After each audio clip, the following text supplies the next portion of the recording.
সুপ্রভাত। হ্যাঁ, ব্যাকগ্রাউন্ড দেখে বুঝতে পারছি এটা আমার সেই পুরোনো ঘরটা। কিন্তু আজকে এই পুরোনো ঘরে বসেই আরেকটা নতুন ঘরের গৃহপ্রবেশের পুজোর জন্য রেডি হব।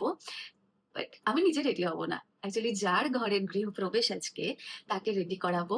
আর তিনি হলেন আমার দিদির বাড়ির গৃহপ্রবেশের পুজো আজকে। তো সেই কারণে দিদিকে রেডি করাবো। এলো সুযোগ আরো বিয়ে না, করার আমার তো তো টাইম নেই সাজের না। রোদের জন্য তাকাতেই পারছি না। তাকাতেই পারছি না তোর ওপর।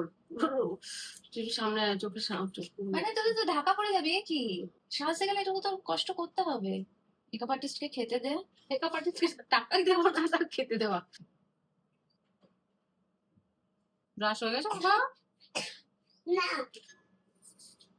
তোমাকে এই ব্যাগটা ভালো লাগবে। এই ব্যাগটা তুই তুই তুই তুই তুই তুই আমাকে সাজিয়ে দাও। মামা মেকআপ উঠে গেলে স্কিনের দোষ, মেকআপ আর্টিস্টের না। চোখ বন্ধ। তো নতুন বাড়ির পুজো নিয়ে how are you feeling? I am feeling গুড়গুড়ি। পেটে গুড়গুড়ি। পেটে গুড়গুড়ি। মেকআপ আর্টিস্টকে তো ফোন করে করে পাওয়া যাচ্ছে না।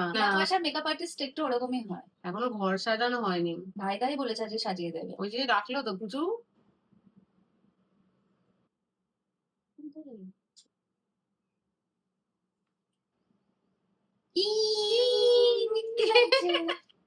কি মানুষ, শাখা সিঁদুর কিচ্ছু পড়ে না। হ্যাঁ, হাতে শাখা পলা পরা দেখবো আরে মা লক্ষ্মী আমার শাখা পলা পড়েছে। ভেঙে গেল। ঠাকুর মশাই এসে গেছে, তাড়াহুড়ো করলে যত দেরি হয়। এবার গোলাপটা উঠে গেছে পিছন দিক উঠে থেকে। গেছে?